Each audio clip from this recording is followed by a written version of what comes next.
My philosophy, as you might know, is to enjoy life. And it's really hard to enjoy life when you're feeling crappy about yourself or you're feeling crappy about your situation. And so, what I'm going to try to do today is see, help you train yourself to see who you really are.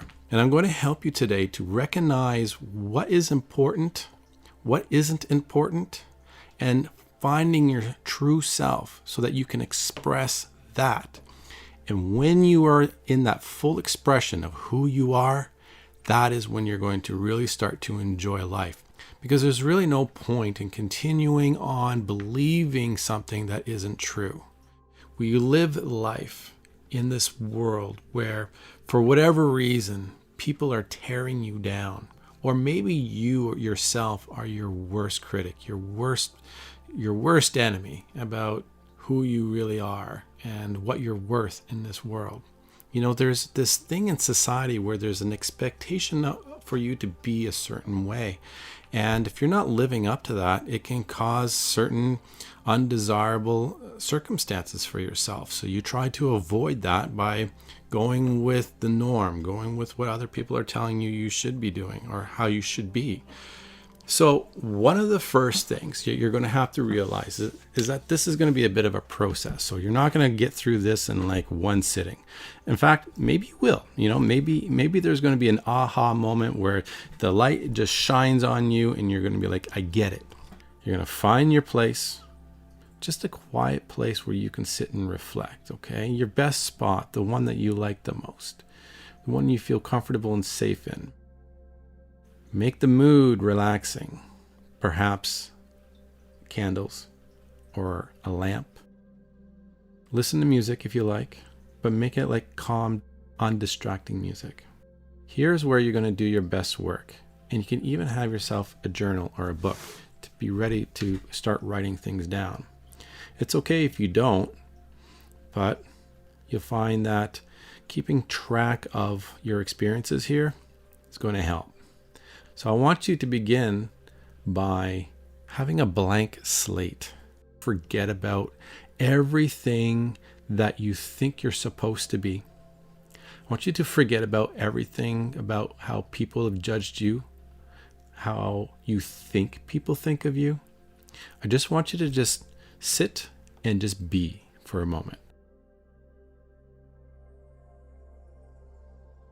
Once you're ready, I want you to start thinking about your strengths.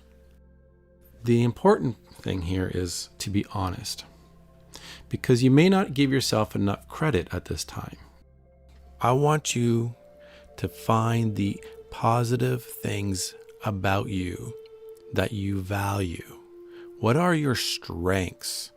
What are your skills? What is your beauty within you and without? Look at all of the things that you contribute to the world to find what it is within your soul that makes you feel good.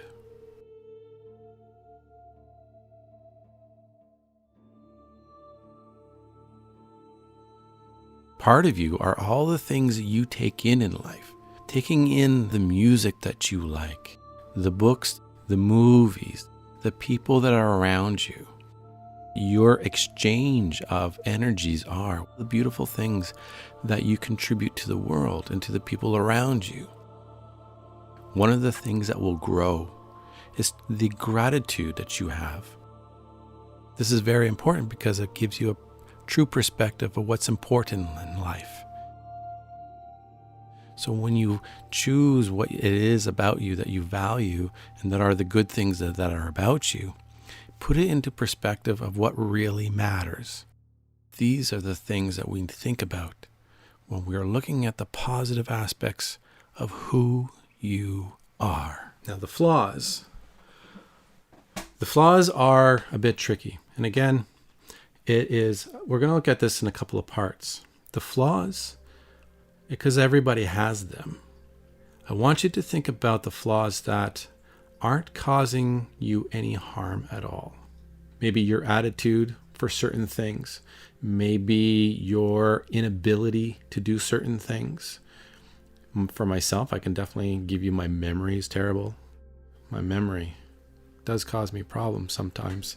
So now I want you to start thinking about the flaws that actually do cause harm. So for me, if I say that my memory is terrible, well, at times it's no big deal, but other times it certainly is. So now I'm going to write this down. I'm going to keep a mental note, if I can remember, so I get the book, to really understand that where this flaw is. You think about your life and start thinking about what is causing you harm that you're doing that's causing you harm. And then I want you to think about what it is that you're doing or something about you that's a flaw that's causing other people harm. Because now I want you to start thinking about where you're going to put your energy towards. One of the tricks that we're going to be doing in all this is finding simplicity in your analysis of who you are. Okay, this complicated thing that has had a lifetime of experiences has a lot of things in our mind when we start thinking about who we are.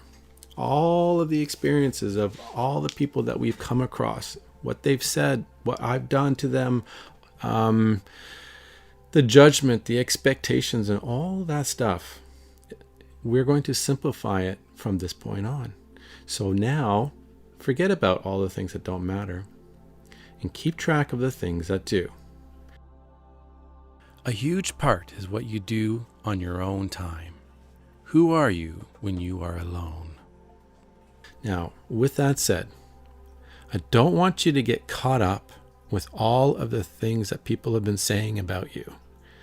Don't start getting confused about what other people have expected about you and what you think they mean by what they say about you.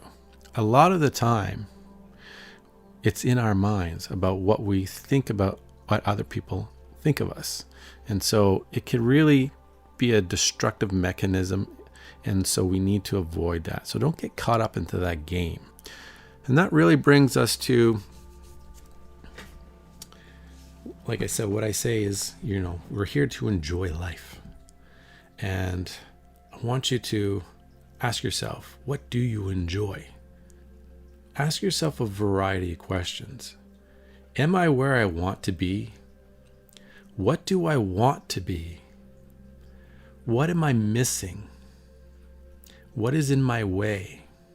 If you can survive in this world, that's your number one priority. But we want to enjoy life, and we don't want to live a life that's phony or fake. And also, we don't want to be living the life that other people want us to live. And if you feel like you're not doing enough in life, feel free to get out there and explore new things. Just try new things. It's okay to not like them because you have a whole lifetime. Then ask yourself, what do you want to be? Are you what you want to be? Next, I want you to ask yourself, what am I missing? That is something to write down. That is something to really get your head wrapped around, because this is where you're going to start involving those things. A lot of the times we are bound by our social, family, financial, work, love, and sexual desires. These are all things that consume us. And are you where you want to be? What's missing? Ask yourself, what's in the way? What's stopping you? Now, if what's stopping you is financial or anything like that, you work at that. If what's stopping you is other people, you work at that too. It's okay to get rid of the things that don't serve you in life. And maybe you're torn about certain people or certain things because the things that you enjoy are also some of the things that are in your way. Wow, what a concept that is. That is a very difficult thing to go through. And that is why it's very important to reflect on it, instead of letting it eat up inside you and doing circles and doing donuts. In a reasonable amount of time, you will start to find some positive results in the way you feel about yourself. So I'm going to leave you with that. I really hope that your journey is a wonderful one. It may be sad at first, when you start to deal with these truths and you start to find, separating the constructive with the destructive, and separating those two to get a clear idea of what you need to focus on might seem difficult at first, but I wish you well on this journey. I know you can do it. And until next time, enjoy life. Take care, and I wish you well.